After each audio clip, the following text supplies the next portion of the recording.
Daily Times of বাংলাদেশের নিয়মিত talk show Times টকে আপনাদের স্বাগত জানাচ্ছি। আমি ইলিয়াস খান।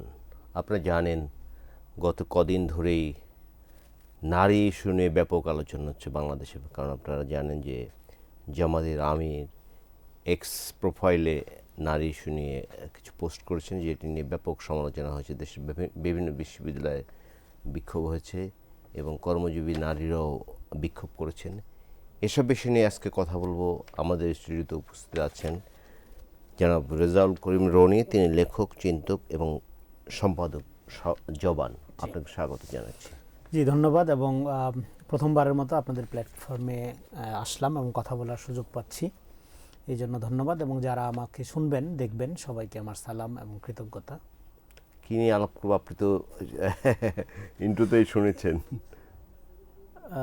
আমি একটু বরং আপনাকে শোনাই উনি কী বলেছেন। হ্যাঁ, আপনি হয়তো একটু আলাপটা মানে ফর্মালি শুরু করতে পারি।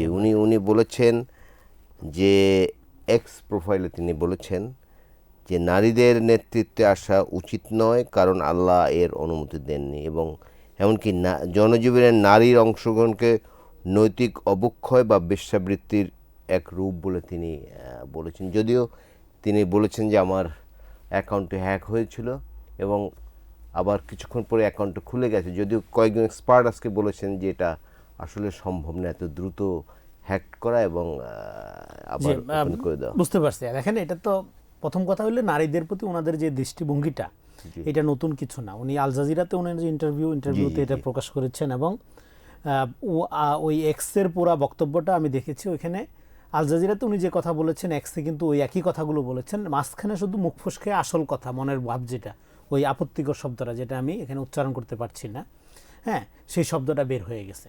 এবং নারীদেরকে কমনভাবে ঘায়েল করা। আমি এখানে একটা জিনিস আপনাকে একটু ব্যাখ্যা করে বলি। যেমন ধরেন 71 সালে যখন মানে নারীদেরকে, সুন্দরী অসুন্দরী যেমনই হোক, নারীদেরকে তারা যে শত্রুদের হাতে তুলে দিল, কিভাবে তুলে দিতে পারলো?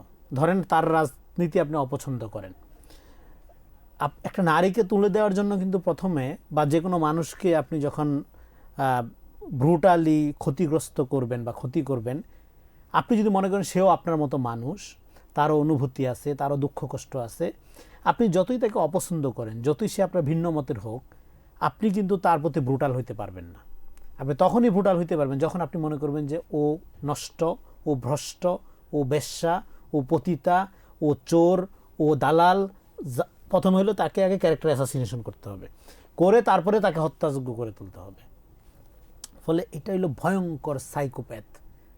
হ্যাঁ, একটা একদম এইভাবে ন্যাক্রোপলিটিক্স বলে এটাকে, এইভাবে আপনার হত্যাযোগ্য করে তোলার যে প্রক্রিয়া, হ্যাঁ, এই ন্যাক্রোপলিটিক্সের দিকে যাত্রা শুরু করে পুরো পলিটিক্যাল এনভায়রনমেন্ট এবং ফ্যাসিবাদী কাঠামো। নিশ্চয়ই আপনার চোখে পড়ছেন আরও একজন নেতা বলেছেন, এটা কমন। এটা আপনার কয়টা উদাহরণ দিবেন শুনি, আপনি নিশ্চয়ই দেখেছেন এটা। এগুলো ফলে আপনি বলতেছি এটার জিসটা কোথায়, মানে ফলে আপনি একজন নারী, এই কারণেই তো আপনি তাকে মিলিটারির হাতে তুলে দিতে পারবেন না, বা তাকে ধর্ষণযোগ্য করে তুলতে পারবেন না। তাকে ধর্ষণযোগ্য করে তোলার জন্য আগে তো তাকে বেশ্যা বানাইতে হবে, আগে তাকে তার চরিত্র হনন করতে হবে। আমি একজন মানুষ, আমাকে অসম্মান করার জন্য আগে তো আমাকে দালাল বানাইতে হবে, তারপরে আপনি আমাকে অসম্মান করবেন। হ্যাঁ, আমি আপনার সাথে ভিন্ন মত পোষণ করি, এই জন্যই তো আপনি, যদিও ভিন্ন মত পোষণ করলেই তারা তখন দালাল বানায়, তারপর তারা অসম্মান করে, ক্যারেক্টার অ্যাসাসিনেশন করে। এই যে প্রক্রিয়া, এটা ক্লাসিক্যাল প্রক্রিয়া ফ্যাসিবাদের, এটা আপনি যে নামেই করেন। সো এখানেও আমরা এই টেন্ডেন্সি দেখছি। এটা গেল একটা দিক। ফলে এটা এবং মিথ্যাচার, তারপরে এক্স আইডি হ্যাক করা নিয়ে যে মিথ্যাচারটা করা হচ্ছে, এইটার পলিটিক্সটা আপনি দেখেন, পলিটিক্স অফ লাইং, এটার কনসিকুয়েন্স খুব ডেঞ্জারাস হয়। শেখ হাসিনার আমলে আমরা এটা দেখছি। এটা ধরেন একটা বিষয়ে সে মিথ্যা বক্তব্য দিত এবং সেই মিথ্যাটাকে যুক্তিযুক্তভাবে প্রকাশ করার জন্য, বিশ্বাস করানোর জন্য আপনার ফ্যাব্রিকেটেড ফ্যাক্টস, মিথ্যা তথ্য উৎপাদন করা হইতো। একটা উদাহরণ দিই, শেখ মুজিবুর রহমানের সাথে ভাষা আন্দোলনের কোনো সম্পর্ক নেই, কিন্তু মিথ্যা ফ্যাক্ট কী করা হইলো, যে সে বাথরুমে দরজা দিয়ে রেজাল্ট না দিয়ে চিরকুট পাঠায় যুদ্ধের নেতৃত্ব দিচ্ছে। এই যে একটা ফ্যাব্রিকেটেড ফ্যাক্ট, এই যে মিথ্যা ফ্যাক্টস, এবার এটার প্রতি এবার 1000 বই আপনি দালালকে দিয়ে লেখাইলেন। তো কিন্তু এটা সবচেয়ে অথেন্টিক যে ভাষ্যকার, ভাষা আন্দোলনের ইতিহাস যিনি লিখেছেন বদরুদ্দীন উমর, বলছে যে এটার সাথে কোনো সম্পর্কই নেই। 71 এখানে যুদ্ধ হচ্ছে এটা সে জানেই না। বদরুদ্দীন উমর রেফারেন্স আবারও দিতে হয়। তো ফলে কিন্তু আপনি লক্ষ লক্ষ টাকা, লক্ষ কোটি টাকা বললে কম বলা হবে, হাজার হাজার কোটি টাকা খরচ করে আপনি মিথ্যার একটা সাম্রাজ্য তৈরি করলেন। তৈরি করার মধ্যে দিয়ে আপনি পুরা এই যে ন্যারেটিভ ম্যানিপুলেটিংয়ের মধ্যে দিয়ে 15 বছরের একটা ফ্যাসিবাদ ফ্যাসিস্টিক শাসন আমাদের কারণে একই জিনিস কি এখন করা হচ্ছে না? এখন আপনি বললেন আপনার আলোচনায় এইটার প্রতিবাদে নারীরা নামছে, কর্মজীবীরা নামছে, নামাটাই স্বাভাবিক। আপনি এইভাবে আপনি সমাজের এত বৃহৎ জনগোষ্ঠীকে আপনি এইভাবে অ্যাড্রেস করতে পারেন না। এটা আপনি তাহলে আপনার রাজনীতি করার অধিকার থাকবে কিনা এটা নিয়ে প্রশ্ন উঠবে এখন। এরপরে এটাকে জাস্টিফাই করার জন্য আপনি আপনার গৃহপালিত বা আপনার পালিত ছাত্র সংগঠনগুলো দিয়ে আপনিও ক্যাম্পাসে পাল্টা মিছিল করেছে, ঠিক আওয়ামী লীগ যেটা করতো। আওয়ামী লীগের এই মিথ্যাচার অন্যায় করতো, এই অন্যায়ের বিরুদ্ধে প্রতিবাদ হইতো, সেই প্রতিবাদ দমন করার জন্য তার ছাত্রলীগের গুন্ডাদেরকে সে কাউন্টার শান্তি সমাবেশের নামে সন্ত্রাস করার জন্য নামাইতো। আপনি নারীদের প্রতি আপনার ক্লাসিক্যাল দৃষ্টিভঙ্গি হলো এইটা, যেটা মুখ ফুসকায় বাইর হয়ে গেল। এর আগে আপনার নেতারা বললো, আপনি নিজে আল জাজিরাতে বললেন, এখন আবার আপনি নারী অধিকারের জন্য আপনার সংগঠন নিয়ে কাউন্টার মিছিল করেন। মানুষকে কি আপনারা কি মনে করেন? মানুষের সাথে তামাশা করেন? যে মানুষের সাথে মস্কারি না এটা? এই মস্কারি কেন করেন আপনারা? হাসিনা এগুলি করে তো দেখাই দিয়ে গেছে। আপনি বাংলাদেশে ছিলেন, এখানে আপনি আপনার মতো করে ভয়েস রেস করার চেষ্টা করেছেন, আমরাও করেছি। আপনি জানেন আমি যে বললাম এগুলো তো খুব বেশি দিন আগের কথা না। আসলে আপনি 17 মাস আগে এই চিত্র বাংলাদেশে আমরা দেখছি ক্যাম্পাসগুলোতে, যখন ছাত্রদল তো ঢুকতেই পারে না ক্যাম্পাসে, কিন্তু তারপরে অন্যান্য গণতন্ত্রকামী বামপন্থী সংগঠন বা অন্যান্য যারা, তাদের মতাদর্শের প্রতি আমাদের ক্রিটিক আছে, তাদের কালচারাল পজিশনের প্রতি আমাদের ক্রিটিক আছে, কিন্তু তারা যখন হাসিনার বিরুদ্ধে ভয়েস রেস করার চেষ্টা করত, বা নুরুর ছাত্রশক্তি যখন নানা বিষয়ে কাউন্টার আন্দোলন কিন্তু ছাত্রদিক করেছে, কি সেটা করতো কিসের পক্ষে? মিথ্যার পক্ষে। আর এরা দাঁড়াইতো সত্যের পক্ষে। এইলো তফাৎ। ফলে আপনি যদি মনে করেন যে মিথ্যা দিয়ে আপনি সত্য কায়েম করবেন, এর মধ্য দিয়ে ফ্যানাটিসিজম, যেটাকে বলে হুজুকেপনা, যেটা ফ্যাসিবাদের আগের স্টেজ, এটা শুরু হয়। ফলে একজন মানুষ ফ্যানাটিক এটা বুঝবেন কিভাবে? সে যখন মনে করবে সে মিথ্যা প্রক্রিয়ার মধ্যে দিয়ে সত্য কায়েম করবে। আপনার কয়েকদিন আগেই আপনাদের জোটের এখন অন্যতম নেতা, জোটসঙ্গী বড় নেতা, গণঅভ্যুত্থানের গুরুত্বপূর্ণ ফেস হাসনাত আব্দুল্লাহ কি বলে নাই যে জামাত ইসলাম কি কোনো ইসলামী সংগঠন? এই প্রশ্ন কি হাসনাত আব্দুল্লাহ করে নাই? করেছে তো। তার মানে কি, আপনারা যদি শরিয়া ভিত্তিক ইসলামী রাজনীতি করেন, ডেফিনেটলি ইসলামী শরিয়া ভিত্তিক রাজনীতির ক্ষেত্রে নারী নেতৃত্বের ব্যাপারে যে বিধান আছে সেটা আপনারা ইমপ্লিমেন্ট করবেন। সেটা স্পষ্ট আপনারা পজিশন নেবেন, আপনারা নিতেও পারেন। আপনারা সেটা মেনে নিয়ে নারীরা আপনাদের সাথে আসবে। কিন্তু আপনি এম্বাসির সাথে মিটিংয়ে বলতেছেন যে না, আপনি তো কোনো ইসলামী বা ইসলামী শরিয়ার রাজনীতি করবেন না। আবার আপনি গ্রামে গঞ্জে গিয়ে মানে এই সমালোচনা আমি আর করতে চাই না, বহুবার আমি করছি। যারা জান্নাতের টিকিট বিক্রি করতে পারে তাদের সমালোচনা করা কোনো মানুষের পক্ষে সম্ভব না, উচিত না। এই জায়গায় চলে গেছে তারা, তাই না? তো আপনি সকালে শরিয়া, বিকালে গণতন্ত্র, দুপুরে অমুক এম্বাসি, তারপরে গোপনে তাদের সাথে মিটিং, যাদের ব্যাপারে আপনারা একমাত্র এজেন্ট দাবি করেন, আধিপত্যবাদ বিরোধী, দাদাদের রাজনীতির বিরুদ্ধে, ভারত বিরোধী রাজনীতির একমাত্র সোল এজেন্ট হয়ে গেলেন আপনারা। তো গোপন মিটিংয়ের খবর তো একাধিকবার আপনার প্রকাশ হয়েছে। আপনারা এখানে আমেরিকা আপনাদের ক্ষমতায় চাইলে আপনারা গদগদ হয়ে যান। আমেরিকা ক্ষমতা যাদের চাইছে তাদের সর্বনাশ কীভাবে হয়েছে এটা আপনারা ভুলে যান হয়তো। আমেরিকা চায়, দাদাদের সাথে গোপন মিটিং হয়, তুরস্ক থেকে টাকা পয়সা আসে। বাংলাদেশের মানুষ চায় কিনা এই ব্যাপারে আপনাদের কোনো হুঁশ নাই। যদি থাকতো তাহলে মানুষের সাথে এইভাবে মিথ্যাচার করতে পারতেন না। পলিটিক্সে ভুল করতে পারেন আপনি, অসুবিধা নেই। আপনি মানুষ মাত্রই ভুল করে, আপনি একটা ভুল তথ্য প্রচার করে ফেলতে পারেন, ইভেন আপনি একটা ভুল পজিশনও নিয়ে নিতে পারেন। কিন্তু জনগণকে যদি বলেন যে এই পজিশনটা আমার ভুল হয়েছে, জনগণ ক্ষমা সুন্দর দৃষ্টিতে দেখতে রাজি আছে, এই ব্যাপারে কোনো সমস্যা নেই। দেখতে পারে, দেখা উচিত, দেখেও বাংলাদেশের মানুষ। কিন্তু আপনি আপনার মিথ্যাটা এস্টাবলিশ করার জন্য আপনি যখন আরও 10,000 মিথ্যা ইন্ডাস্ট্রিয়াল লেভেলে মিথ্যা উৎপাদন করা শুরু করবেন, তখন আপনি দিন দিন নিজেকে গণঘৃণার কেন্দ্রবিন্দুতে নিয়ে যাবেন। আমরা চাইলেও, আমরা সমালোচনা করি, এই জন্য তো আমাদের আপনারা চরিত্র হনন করেন, কিন্তু আমরা চাইলেও আপনাদেরকে কোনো হেল্প করতে পারবেন, আপনাদের পাশে দাঁড়াইতে পারবেন। আপনারা নিজেরাই নিজেদের ওই জায়গায় ঠেলে দিচ্ছেন। এটা একটা ব্যাপার। আরেকটা হলো, দেখেন, আমি মনে করি এখন আপনারা যেহেতু প্রতিষ্ঠিতভাবে, ধরেন মির্জাফর কথাটা বললে, প্রতারক কথাটা কি আর বলতে হয়, মুখ উচ্চারণ করতে হয়? আমি যদি বলি যে তুই একটা মির্জাফর, নতুন করে বলার দরকার আছে যে তুই কিন্তু প্রতারক, এই জন্য তোর মির্জাফর বললাম, নামটাই যথেষ্ট। তাহলে ডিকশনারি থেকে একটা শব্দ আপনি কমাই দিচ্ছেন। আপনার নাম উচ্চারণ করলে মিথ্যাবাদী কথাটা আর বলতে হবে না। এই জন্য অবশ্য মানুষ কৃতজ্ঞ থাকতে পারে আপনাদের প্রতি, যে একটা শব্দ ব্যবহারের কষ্ট থেকে জাতিকে মুক্তি দিচ্ছেন আপনারা। এগুলো কি রাজনীতি? এগুলো পলিটিক্স না। হ্যাঁ, এগুলি পলিটিক্স হতে পারে, এগুলি কোনো রাজনীতি না, হ্যাঁ টিক্স এগুলো। সো আপনাদের রাজনীতিতে ফিরতে হবে এবং 5 তারিখের পরে রাজনীতিটা হবে স্বচ্ছতার ভিত্তিতে, 12 তারিখের পরে। ট্রান্সপারেন্সি 5 তারিখের পরে মানে গণঅভ্যুত্থানের পরে স্বচ্ছতার ভিত্তিতে। কেন? ট্রান্সপারেন্সি ছাড়া কোনো ট্রুথ তৈরি হয় না এবং ট্রাস্ট তৈরি হয় না। কারণ আপনাকে আমি বিশ্বাস করব কখন? যখন আমি আপনার আগা মাথা জানবো, বুঝবো, আপনার পজিশন জানবো, হ্যাঁ স্বচ্ছতা থাকবে।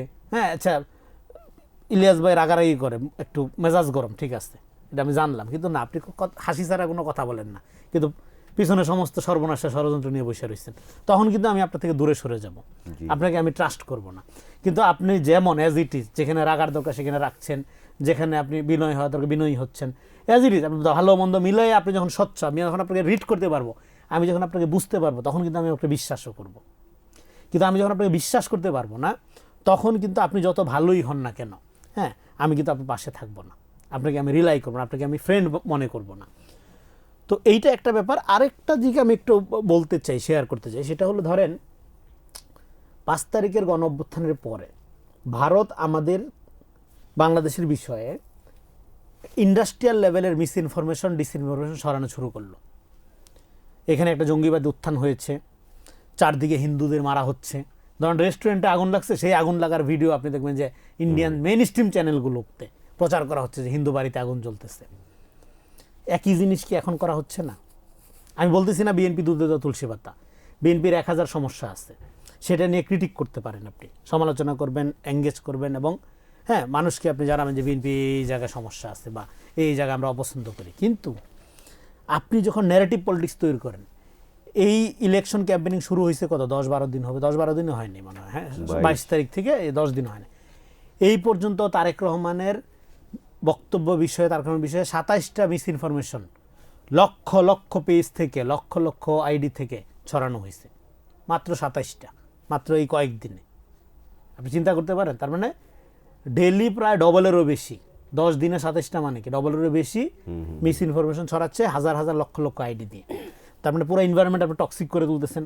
তাহলে ভারত যে রাজনীতিটা আপনাদের নিয়ে করলো, বাংলাদেশ নিয়ে করলো, গণঅভ্যুত্থান নিয়ে করলো, সেই রাজনীতিটা আপনারা আপনাদের দীর্ঘদিনের মিত্র তাদেরকে নিয়ে ইন্ডাস্ট্রিয়াল লেভেলের, বরং অনেক ক্ষেত্রে শেল্টারও দিয়েছে। হ্যাঁ আপনি যে মিত্র কথা যা বললেন, ছেলেরা কি, এটা হলে তো বিকাশই হইতো না এদের। তো আপনার তাদেরকে নিয়ে আপনি মানে ভারত যেটা দেখাই গেছে, সেই লেভেলের ইন্ডাস্ট্রিয়াল লেভেলের প্রপাগান্ডা শুরু করে দিলেন। এবং আমি এখানে সরকারকে বলবো, ভারতের এই প্রপাগান্ডা যখন শুরু হইল, আপনারা সব দলকে ডাকলেন, ডেকে একটা জাতীয় ঐক্য শো করলেন। আজকে এই পরীক্ষিত মেধাবী মুনাফিকরা যখন এইভাবে চরিত্র হননের রাজনীতি করছে, বিএনপিকে সমালোচনা করা যাবে না, এটা আমি একবারও বলিনি। তারেক রহমানকে সমালোচনা করা যাবে না, এটা আমি একবারও বলি। তারেক রহমান নিজেও বলে যে সমালোচনা করেন, করে তাকে ধরাই দেন, কারেক্ট করেন, হ্যাঁ। কিন্তু আপনি যখন মিস ইনফরমেশন ছড়াবেন, তখন রিয়েল যে ভুলটা সে করতেছে, রিয়েল যেখানে আমরা ক্রিটিক করবো, সেটাকে তো সে বলবো এটা আমার বিরুদ্ধে সমালোচনা, কারণ আপনি তো করেন এই জিনিস। তার মানে পলিটিক্সের গুণগত উন্নয়নে আপনি একটা সমস্যা তৈরি করলেন, বাংলাদেশের রাজনীতি বিকাশের ক্ষেত্রে আপনি একটা প্রতিবন্ধকতা তৈরি করলেন। আপনি তো ভেতর থেকে সমাজকে ধ্বংস করে দিচ্ছেন। এটা অনেক বড় ক্ষতি। এটা শুধুমাত্র পলিটিক্যাল প্রতিযোগিতার বিষয় নয়, কিন্তু এটা পলিটিক্যাল এডুকেশন, এই যেটাকে বলে ম্যাস কালচার, এটাকে বলে কমন নলেজ, যেটা কমন নলেজ তৈরির ক্ষেত্রে আপনি একটা বড় বিরাট বাধা আকারে হাজির হচ্ছেন, সমস্যা তৈরি করছেন। That's a very dangerous phenomena. আমি বলবো সরকারের উচিত ছিল কি, এতদিনে এই যারা এটা করতেছে তাদের বিরুদ্ধে বাকি গণতান্ত্রিক শক্তি গেলে একসাথে নিয়ে জাতীয় ঐক্য ঘোষণা করা দরকার ছিল, যেটা আপনি ভারতের ক্ষেত্রে করছেন। ভারত বিরোধী ভারতীয় রাজনীতির নামে যারা এই একই জিনিস, একই প্র্যাকটিস চর্চা করে, তাদের বিরুদ্ধে জাতীয় ঐক্য দরকার ছিল। সরকার সেটা উদ্যোগ নেয় নাই। ইভেন নির্বাচন কমিশনকে এই ব্যাপারে অ্যাক্টিভ দেখা যাচ্ছে না। এরা ইলেকশন রিগিংয়ের জন্য যে লেভেলে কনসেন্ট উৎপাদন করা দরকার, এগুলো আমরা বুঝি না, এগুলি কেন করা হয়? হাসিনা এই জিনিস দেখাই দিয়ে যায়নি। আপনার কৃত্রিম হাইপ কেন দরকার? আপনার কোটি বট আইডির সমর্থন কেন দরকার? কারণ আপনার মাঠে এই জিনিস নাই আপনার। তো ফলে এটা কৃত্রিম হাইপ তৈরি করার মধ্যে দিয়ে প্রশাসনে যেহেতু আপনি আপনার পলাতক স্বৈরাচার এবং গুপ্ত স্বৈরাচার দুইটার মধ্যে একটা হানিমুন হয়ে গেছে, ঐক্য হয়ে গেছে, এবং এখানে আওয়ামী লীগ ফেরানোর একমাত্র অপশন কি?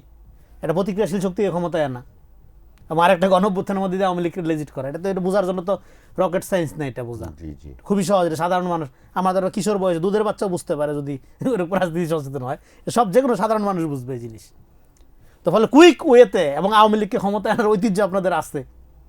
86 সালে করছেন, 96 করছেন, 8-এ করছেন, বেগম জিয়া নির্বাচন বর্জন করছে যে নির্বাচন পাতানো নির্বাচন হবে, ইন্ডিয়া উনি চাচ্ছে কিন্তু এরকম। বুঝতে পেরেছেন। বুঝতে আপনারা না, আমরা নির্বাচনে চলে যাবো, আপনি না গেলে না যান, আপনি রাজনীতি বুঝেন না। আপনি একটু আগে আপনার কথার শুরুতে যে কথাটা বলেছেন যে একসময় ছাত্রলীগ, ধরেন আপনি একটা ন্যায়সঙ্গত আন্দোলন করলেন, ছাত্রলীগ তার বিরুদ্ধে একটা মিছিল সমাবেশ করতো, খুব দুর্ভাগ্যজনক। এই যে ঢাকা বিশ্ববিদ্যালয়ের ডাকসুকে বলা হচ্ছে, আমি আমি শব্দটা যদিও একটু স্ল্যাং, তারপর বলতে বাধ্য হচ্ছি, বেশ্যালয় ছিল, শিবির এসে ভালো করেছে ডাকসুতে এসে, এই যে কথাটা যিনি বলেছেন তার বিরুদ্ধে ডাকসু কোনো প্রতিবাদও দেয়নি। ডাকসু কেন প্রতিবাদ করবে তার বিরুদ্ধে? শুধু একটি মেয়ে করেছে, ডাকসু একজন সদস্য আছে বোধহয়, উনি করেছে, তাও বোধহয় শিবির থেকে নির্বাচিত হয়েছে কিনা আই এম নট শিওর। এটাকে আপনি কি বলবেন? না, আমি আগের পয়েন্টটা শেষ করি। তার মানে এই যে মিস ইনফরমেশন ইন্ডাস্ট্রিটা তৈরি করছে, এটা করার মধ্যে পুরো সমাজকে টক্সিক জায়গায় নিয়ে যাচ্ছে তারা। এবং এটার লক্ষ্যটা কি? লক্ষ্যটা হলো তারা একটা রিগিংয়ের জন্য যে কৃত্রিম লজিক তৈরি করা দরকার সেটা তারা তৈরি করছে, এগুলি ব্যবহার করে, যাতে একটা রিগিংকে জাস্টিফাইড লেভেলে করা যায়। কিন্তু মানুষ এত বোকা না। এই জিনিস যদি আপনার করার ন্যূনতম চেষ্টা করেন, এটা আত্মঘাতী হবে, আত্মঘাতী হবে। আমি বারবার সতর্ক করতেছি, আপনারা পলিটিক্স বাদ দিয়ে রাজনীতিতে ফেরেন। আর আপনি যেটা বললেন, দেখেন ডাকসু এটার প্রতিবাদ কেন করবে? জামাত নেতা বলছে, জামাত নেতার প্রতিবাদ তারা কেন করবে? তা করতে পারে না, তো তারা করবে না। তারা প্রতিবাদ করবে কি? তারা প্রতিবাদ করবে জুলাই সনদের বিরুদ্ধে।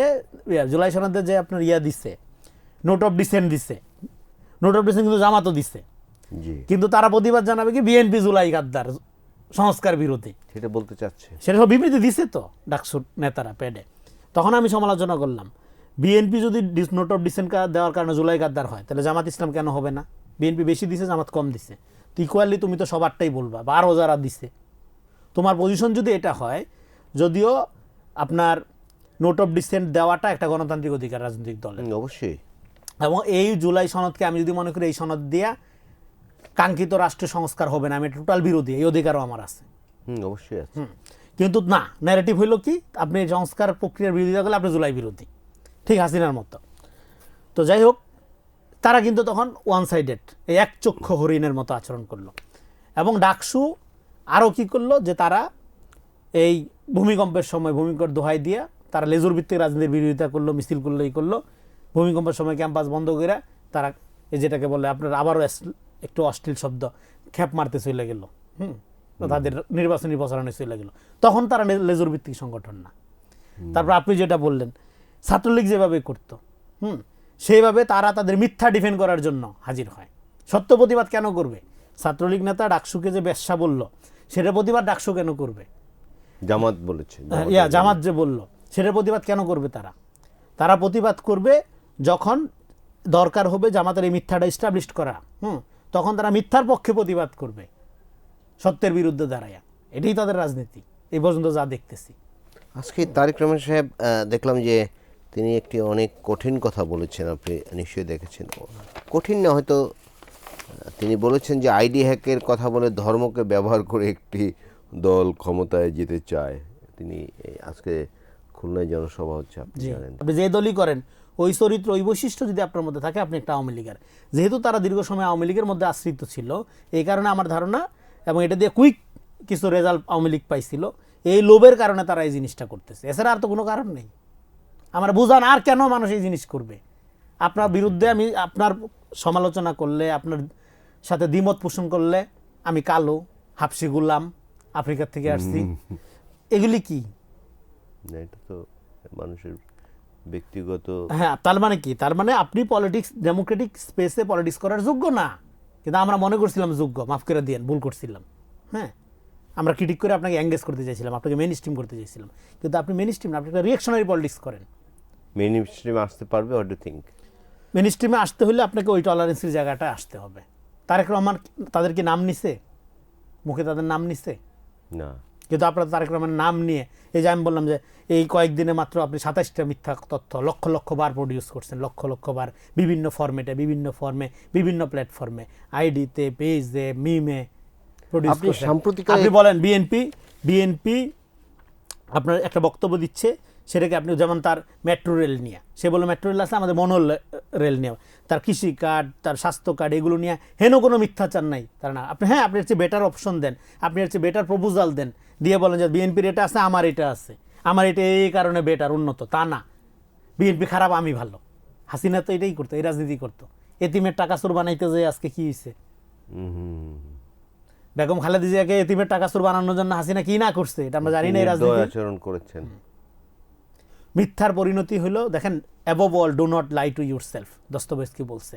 যত যাই হোক নিজের সাথে মিথ্যা বললেন না, আপনারা কোনো কিছু উইন করতে পারবেন না, আপনারা নিজেরা রুইন হবেন এবং দেশকে বিপদে ফেলবেন। আপনারা যদি মনে করেন কৃত্রিম হাইপ তৈরি করবেন, এই যে একটা গান বানাইছে, হ্যাঁ পাশা উল্টে যেতে, হুমায়ুন ফরিদে বাইসে থাকলে খুশি হইতে হতো এই গানটা শুই না, হ্যাঁ পাশা দাইন খেলা উল্টে যাবে, রাজনীতি কোথায় এখানে? খেলাধুলার বিষয়, খেলাধুলা করতে যে শামীম ওসমান আজকে দেশ তারা হয়েছেন না, তারপর আবার খেলাধুলা শুরু করছেন কেন? জুয়া খেলা, সিনেমিনি খেলা, রাজনীতি সিরিয়াস কোনো অ্যাপ্রোচ নেই। তার রাজনীতি হলো অন্যকে ডিফেম করা। গান নিয়ে যেহেতু বলেছেন, আমি একটু বলি, ইসলামে তো বাজনা নিষিদ্ধ। ওরা কোনো ইসলামী দল না, আপনি ইসলামী বাজনা নিষিদ্ধ, এটা কি ইসলামী দল নাকি? তাদের যদি ইসলামী দল হইতো, আপনাকে থামাই, সরি ধরেন আমি হাইপোথেটিক্যালি একটা কথা বলি, ধরেন ডক্টর ইউনূসের সরকার একটা শরিয়া ভিত্তিক সরকার, লাইক আফগানিস্তান এবং অন্য শরিয়া ইসলামী এমারাটস অফ বাংলাদেশ। ইসলাম নিয়ে জামাতের লোকজন 5 আগস্টের পরে যে সমস্ত কথাবার্তা বলছে, 70% লোকের ফাঁসি হয়ে যেত। আচ্ছা, কিরকম? ইসলাম অবমাননামূলক, রোজা পূজা এক, তারপরে হইলো আপনার কৃষ্ণ মন্দিরে দিয়া শরিয়া কায়েম, হ্যাঁ ফাইজলামি নাকি? যদি একটা শরিয়া রোল থাকতো, মানে হাইপোথেটিক্যালি ধরে নেন যেটা ইউনূস সরকার হইলো আমিরে মুমিনিন বাংলাদেশের, হ্যাঁ শরিয়া অনুযায়ী দেশ চলে, 70% লোকের ফাঁসি হইতো জামাতের ইসলাম অবমাননার দায়ে। আচ্ছা আচ্ছা আচ্ছা। না, আমি আরেকটি প্রসঙ্গে আসছিলাম যে জনাব তারেক রহমানের সঙ্গে সরাসরি তার ব্যাপারে নানা কথা বলে। আপনি সাম্প্রতিক একটি প্রবণতা দেখবেন যে শহীদ প্রেসিডেন্ট জিয়াউর রহমান, বেগম খালেদা জিয়া, তাদের ব্যাপারে কিন্তু খুব প্রশংসা করা হয় জামাতের পক্ষ থেকে বা ইসলামী দলগুলো থেকে। তাদের আক্রমণের মূল জায়গা এখন জনাব তারেক রহমান, এটি কেন আসলে? এবং জিয়াউর রহমান এবং বেগম খালেদা জিয়াকে যে প্রশংসাটা তারা করতো, এটা ভণ্ডামি। নারীদের প্রতি তার এন্টার দৃষ্টিভঙ্গি যেটা, এবং বেগম জিয়ার প্রতি তাদের যে শ্রদ্ধা, এটা তো কন্ট্রাডিক্টরি। তার মানে এটা করতো সুবিধার জন্য। বেগম জিয়া নরম মনের মানুষ ছিল, তাদেরকে অনেক ছাড় দিত, অনেক সুবিধা পাইতো, এই জন্য। তারেক রহমান যদি 15টা আসন্ন 3টা মন্ত্রণালয়েও রাজি হইতো, তাহলে তারেক রহমান কিন্তু খারাপ হয় না, তাহলে কিন্তু বিএনপি আর সাদাবাজের দল হয় না। আচ্ছা আচ্ছা। 15টা আসন 3টা মন্ত্রণালয়ে ভাগযোগ করে খাই আসো, সেটা তো বিএনপি কেন রাজি হবে? বিএনপি বলছে আমরা মাঠে যাব, জনগণ যাদেরকে উইন করে আসবে। আমরা বিএনপি দেখেন, সেটাই তো ডেমোক্রেসি। তারেক রহমান কি বলছে? তারেক রহমান বলছে যে আমরা কোনো মিথ্যা ন্যারেটিভের রাজনীতি করব না। জনগণ যেদিন মনে করবে, যেদিন আমাদের যোগ্য মনে করবে, যেদিন আমাদের রায় দিবে, সেদিন আমরা ক্ষমতায় যাব। আরে ভাই 5 তারিখে তো ক্ষমতা সাচ্ছিলেন তারেক রহমানকে, নাই তো, তার কেন আপনার মিথ্যা বয়ান দিয়ে সিল মেরে এই করে ক্ষমতা নিতে হবে? তারেক রহমানের কাছে ক্ষমতা যাওয়া ইম্পর্টেন্ট না, তো ইম্পর্টেন্ট হলো ভোটাধিকার প্রতিষ্ঠা করা, যেটা রিগিং করার চেষ্টা আপনারা করতেছেন। করেন আপনারা, অসুবিধা কি? আমরা ভোটাধিকার আন্দোলনে আছি, 18 বছর ধরে থাকবো। নির্বাচনে জয় পরাজয় এটা বিএনপির ইস্যু না। মন্ত্রণালয়ের কথা যে বললেন যে তাদের 3টা মন্ত্রণালয় দিলে তারা ঠিক তারেক রহমান প্রশংসা করতেন। এই মন্ত্রণালয় নিয়ে সম্প্রতি একটি কথা হয়েছে, কিন্তু এই যেমন 1 থেকে 6 যে বিএনপি নেতৃত্বাধীন জোট সরকার ক্ষমতায় ছিল, জামাত দাবি করছে তাদের যে 2 জন মন্ত্রী ছিলেন তারা খুব অনেস্ট ছিলেন না, বিএনপি দুর্নীতিতে চ্যাম্পিয়ন হয়েছে। অবশ্যই অনেস্ট ছিলেন, কারণ তাদের অনেস্টিটা হলো পার্সোনাল লেভেলের এবং তাদের দুর্নীতিটা হলো সাংগঠনিক লেভেলের। 300 লোকরে যে নিয়োগ দিছিল নিজাম ইসাম, দলীয় লোক, এটা কোন ধরনের সততা? আর বিএনপির লোকজনের করাপশনটা হলো পার্সোনাল লেভেল, আর এদের করাপশনটা হলো সাংগঠনিক লেভেলের। কোনটা ভয়াবহ? এই জন্য এটা চোখে পড়ে না। মানে আপনার পুরো স্ট্রাকচারটাই হলো যখন করাপ্ট, তখন সেখানে আপনার মানে আপনি করাপশন মুক্ত এটা দাবি করাটা অ্যাবসার্ড। আর আপনার সিস্টেমটা করাপশন মুক্ত, কিন্তু ব্যক্তি করাপশন করে, ব্যক্তি সুযোগ ফাঁক ফোকর নিয়ে ধরেন দুর্নীতি করে, সেইটা খুবই মামুলি ব্যাপার। কিন্তু আপনার পুরো সিস্টেমটাই হইলো করাপ্ট। আপনি নিজের লোক ছাড়া কারোর যোগ্য মনে করেন না। যেমন ধরেন, কেন এদের হাতে দেশ নিরাপদ না? এরা ইসলাম ব্যাংক যেভাবে চালায়, ইবনে সিনা যেভাবে চালায়, রাষ্ট্র ওইভাবে চালাবে। মানুষ ডেভেলপমেন্টটা ইনক্লুসিভ হইতে হয়, কিন্তু ক্যাডার ভিত্তিক রাজনীতিতে আওয়ামী লীগের আমলে কি ডেভেলপ হয়নি? কোনো যুবলীগ, কোনো ছাত্রলীগের ডেভেলপমেন্ট বাকি রাখছিল হাসিনা? এরাও কোনো শিবির, কোনো জামাতপন্থী লোকের ডেভেলপমেন্ট বাকি রাখবে না। তাদের কাছে ডেভেলপমেন্ট মানে হলো নিজেরা সেরা, নিজেরা মেধাবী। এটাকে বলে টেরানি অফ মেরিটোক্রেসি। আপনি কি করে জানেন না গ্রামের একটা কৃষক যে আকাশের দিকে তাকায় বলতে পারে বৃষ্টি কখন হবে, সে মেধাবী না? নয়, সে মেধাবী। তারপরে ভুয়া ডক্টরেট, ভুয়া ব্যারিস্টারের দল বইরা ফেললে কি মেধাবী হয়ে যান আপনি? মেধার পরিচয় সবচেয়ে দেখতে বেশি অধ্যাপক বোধহয় আমার বুরুঙ্গামারি কলেজে ডোনেশন দিয়ে কলেজ খুলবেন একটা, তারপরে আপনি অধ্যাপক হয়ে যাবেন, অসুবিধা নেই। হ্যাঁ, এই যে ডিগ্রি ফ্রেক, হাসিনাও কিন্তু ডিগ্রি কিনে আনতো, জুরি বইরা বইরা কিনে আনতো ডিগ্রি, তখন দেশে ফিরতো। হ্যাঁ, একটা জুরি ভরা ডিগ্রি নিয়ে ফিরতো মাথায় বইরা। হ্যাঁ, দেখছি আমরা এগুলো। আপনাদের মধ্যে মিনিমাম ট্রুথফুলনেস নাই, কাণ্ডজ্ঞান নাই, অনেস্টি নাই, আপনার কিসের ডিগ্রি? মানুষ এসব ডিগ্রি পুষে না। এইসব অবস্থার অবসান কিভাবে ঘটবে আপনি থেকে? মানুষকে পলিটিক্সের দায়িত্ব নিতে হবে। এই সমস্ত মিথ্যা মানে ক্রিটিক্যালি এঙ্গেজ করতে হবে, হরে ধরে বিশ্বাস করা যাবে না। আমার কথা হরে ধরে বিশ্বাস করা দরকার। আপনার মাঠে বাস্তবতা যাচাই করবেন, চোখ কান খোলা রাখবেন, নিজের কাণ্ডজ্ঞান দিয়ে সিদ্ধান্ত নেবেন। কোনো দলকে এম্পাওয়ার করার জন্য আপনি সিদ্ধান্ত নেবেন না, আপনি নিজে এম্পাওয়ার হবেন কি না। অমুক দলকে ক্ষমতা এনে আপনার লাভ কি? অমুক মেধাবী তো কী হয়েছে, আপনার কী হয়েছে, আপনার কী হবে? আপনাকে কে দেখবে? রাষ্ট্রের সাথে আপনার সম্পর্ককে স্থাপন করবে। মেধাবীদের সব চাকরি দিয়ে আপনার লাভ কি? আপনাকে যে দেখবে, যে আপনার পাশে দাঁড়াবে, আপনি তার পাশে দাঁড়াবেন। ক্ষমতার ভাগে আপনি হাজির হবেন। 5 তারিখের গণঅভ্যুত্থানের চেতনা বা আকাঙ্ক্ষা এটাই। এই যে একটা সংস্কৃতি চেঞ্জ হয়ে গেছে, ধরুন এই যে ডাকসুকে এই কথা বললো কিন্তু কোনো রিয়াকশন হলো না খুব বেশি, এটা কেন আসলে বলুন তো? ডাকসু খুব একটা বড় ম্যাটার করে না এখানে। নির্বাচনের জয় কিন্তু গুরুত্বপূর্ণ না, আপনি কিভাবে জয়লাভ করেছেন এবং এর পরে আপনি কি করছেন সেটা গুরুত্বপূর্ণ। কনসেন্ট ম্যানুভারিং করে জয়লাভ করা যায়, এবং এখানে তো শিবির নামে কোনো প্যানেল জয়লাভ করে নাই, কিন্তু জয়লাভ করেছে ঐক্যবদ্ধ শিক্ষার্থী, এবং শিবিরকে মানুষ ভোট দিয়ে জয়যুক্ত করেনি। তারপরে আপনি এটা শিবিরের জয় আকারে এনজয় করতেছেন। হ্যাঁ, মানে সামনে আনতেছেন। এটা হলো প্রথম প্রতারণা। দ্বিতীয় প্রতারণা হলো আপনি রেজুর ভিত্তিক রাজনীতির বিরোধিতা করে শুরু করলেন, তারপরে আপনি তো গেলেন ক্যাম্পেনিংয়ে, মানে এরপরে আপনি যেটা আসছেন একের পর এক প্রতারণার মধ্যেই আসছেন। তো এটা সাধারণ শিক্ষার্থী বুঝতে পারছে যে পপুলার হাইপ, তথাকথিত ভদ্র শান্ত শিক্ষিত মেধাবী, হ্যাঁ, এটা কি জিনিস। 12 তারিখের নির্বাচন কেমন হবে আপনি আশা করেন? এই নির্বাচন নিয়ে আমি মোটেও আশাবাদী না। এই নির্বাচনে রিগিং করার সমস্ত প্রক্রিয়া চেষ্টা করা হচ্ছে, এর জন্য মিস ইনফরমেশন, ডিসইনফরমেশন ছড়ানো হচ্ছে, মিথ্যা হাইপ তৈরি করা হচ্ছে, ক্যারেক্টার অ্যাসাসিনেশন করা হচ্ছে, যাতে করে তারা রিগিং করাটাকে, মানে এটা কি বলে যে রিগিং করার পক্ষে সম্মতি উৎপন্ন করে, মানে রিগিং করে জিতলেও যাতে মনে হয় আচ্ছা এরকম জোয়ার তো ছিলই তাদের। এই কৃত্রিম জোয়ার তৈরি করা, যেমন শাহবাগে যেটা হয়েছিল, শাহবাগী মডেল, কৃত্রিম জনজোয়ার তৈরি করে ম্যানুভারিং করার চেষ্টা করা হচ্ছে। সেটা বাংলাদেশের জনগণকে রুখে দিতে হবে, জনগণকে ভোটারি হিসাব আদায় করে নিতে হবে। রুখে দিতে পারবে? ডেফিনেটলি রুখে দিতে পারবে, কেন পারবে না? আওয়ামী লীগের এন্টার আমলে মানুষ তার ভোটাধিকার ভোট না দিয়ে প্রোটেক্ট করে নাই, ভোট না দিয়েও কিন্তু অবশ্যই প্রোটেক্ট করছে সে। হাসিনার আমলে ভোট পড়ছে নাকি? ভোট তো পড়ে নাই। তো এই নানাভাবে কিন্তু মানুষ এটা প্রোটেক্ট করছে। ফলে আগামীতে এটা কীভাবে প্রোটেক্ট করতে হয় মানুষ জানে, এটা মানুষ প্রোটেক্ট করবে। এবং আরেকটা কথা হলো, এই যে সরকার বলতেছে যে রেজাল্ট দিতে দেরি হবেই হবে, গণভোটটা একটা নতুন এডিশন আমাদের জন্য। গণভোটের রেজাল্ট হা হোক না হোক এটা তেমন কোনো ইম্প্যাক্ট পড়বে না, কারণ সমস্ত দলগুলো স্বাক্ষর করেছে, এটা ইমপ্লিমেন্ট করতে হবে। ফলে এই রেজাল্ট আপনি 6 মাস পরে দেন, অসুবিধা নেই। কিন্তু জাতীয় নির্বাচনের রেজাল্ট যেভাবে দেওয়ার কথা, যেভাবে হয়, ইমিডিয়েট দ্রুত স্বচ্ছতার ভিত্তিতে আপনার দিতে হবে। কোনো দলকে কৃত্রিমভাবে জেতানোর, হ্যাঁ, দেশি বিদেশি ফর্মুলা মাথায় রেখে করবেন না, বাংলাদেশকে মিশর বানানোর চেষ্টা করবেন না। আপনাকে ধন্যবাদ। গণভোট নিয়ে আমরা নেক্সট কোন দিন আবার আলোচনা করব। আমাদের স্টুডিওতে আসার জন্য আবারও ধন্যবাদ। অনেক ধন্যবাদ আমাকে কিছু কথা বলার জন্য, শেয়ার করার জন্য। এবং আমি দর্শক শ্রোতাদের অনুরোধ করব, পলিটিক্সটা আপনি যদি নিজে না করেন তাহলে নিয়ম বা নিয়তি হইল আপনার চেয়ে অযোগ্য লোক দ্বারা আপনার শাসিত হবেন। ফলে দায়িত্ব নিজের কাঁধে তুলে নেন, বাংলাদেশকে রক্ষা করেন।